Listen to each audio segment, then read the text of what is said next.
നമസ്കാരം, ഞാൻ ഡോക്ടർ ബിസ്മിത. ഇന്ന് ഞാൻ നിങ്ങളോട് ഷെയർ ചെയ്യുന്നത് വെരിക്കോസ് വെയിനെ കുറിച്ചാണ്. വെരിക്കോസ് വെയിനെ കുറിച്ച് ഒത്തിരി കാര്യങ്ങൾ പറയാനുണ്ട്, എങ്കിലും നിങ്ങൾ അറിഞ്ഞിരിക്കേണ്ട ബേസിക് ആയിട്ടുള്ള കുറച്ച് കാര്യങ്ങളാണ് ഇന്ന് ഞാൻ ഷെയർ ചെയ്യുന്നത്. ശരീരത്തിൽ ഏത് ഭാഗത്ത് വേണമെങ്കിലും വെരിക്കോസ് വെയിൻ വരാമെങ്കിലും കാലുകളിലാണ് പ്രധാനമായും ഇത് കണ്ടുവരുന്നത്.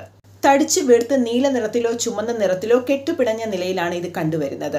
ഇതിന് സിംറ്റംസ് ഇല്ലാതെയും യാതൊരുവിധ ബുദ്ധിമുട്ടില്ലാതെയും കണ്ടുവരുന്നു. എന്നാൽ വേദനയും നീരോടുകൂടി കണ്ടുവരുന്ന കേസുകളുണ്ട്. കൂടാതെ വ്രണങ്ങളും ചൊറിച്ചിലുമായിട്ടുള്ള കേസുകളുമുണ്ട്. കൂടുതലും നിന്ന് ജോലി ചെയ്യുന്നവരായിട്ടുള്ള ട്രാഫിക് പോലീസുകാർ അല്ലെങ്കിൽ ടീച്ചേഴ്സിനൊക്കെയാണ് ഇത് കൂടുതലായും കണ്ടുവരുന്നത്. കൂടാതെ കൊഴുപ്പ് അമിതമായി കഴിക്കുന്നവരിലും ഇത് കണ്ടുവരാറുണ്ട്. അമിത ഭാരമുള്ളവരിൽ അതിന്റെ പ്രഷർ കാരണവും കാലിൽ ഇത്തരത്തിൽ ബുദ്ധിമുട്ട് വരാറുണ്ട്. സിംറ്റംസ് ഇല്ലാതെയാണ് ഇത് തുടക്കത്തിലെ കണ്ടുവരുന്നത്. ഇത് കാരണം നിങ്ങൾക്ക് യാതൊരു ബുദ്ധിമുട്ടും ഇല്ലാത്തത് കൊണ്ട് എല്ലാവരും കൊണ്ട് നടന്ന് വേഴ്സ് ആവുമ്പോഴാണ് സാധാരണഗതിയിൽ ഡോക്ടറെ സമീപിക്കാറുള്ളത്. ഒരിക്കലും അങ്ങനെ ചെയ്യാതിരിക്കുക. നിങ്ങൾക്ക് വെരിക്കോസ് വെയിൻ ഉണ്ടെന്ന് കണ്ടെത്തി കഴിഞ്ഞാൽ ഉടനെ നിങ്ങൾ പരിഹാരം തേടുകയാണെങ്കിൽ പെട്ടെന്ന് തന്നെ കോംപ്ലിക്കേഷൻസ് എല്ലാം ഒഴിവാക്കിക്കൊണ്ട് നിങ്ങൾക്ക് പരിപൂർണ്ണ ആശ്വാസം ലഭിക്കുന്നതാണ്. എന്നാൽ കൊണ്ട് നടക്കുമ്പോഴാണ് ഇതിന് കൂടുതൽ ബുദ്ധിമുട്ടുകളും ട്രീറ്റ്മെന്റ്സും നേരിടേണ്ടി വരുന്നത്. സിദ്ധ ആയുർവേദ വിധി പ്രകാരം ഇതിന് ഫലപ്രദമായിട്ടുള്ള ട്രീറ്റ്മെന്റ്സുകൾ അവൈലബിൾ ആണ്. കൈശോര് ഗുഗുലു ടാബ്ലറ്റ് ബൃഹത് മഞ്ചിഷ്ടാദി കഷായത്തിൽ രാവിലെയും രാത്രിയും യഥാവിധി കഴിക്കുന്നത് ഏറ്റവും നല്ലതാണ്.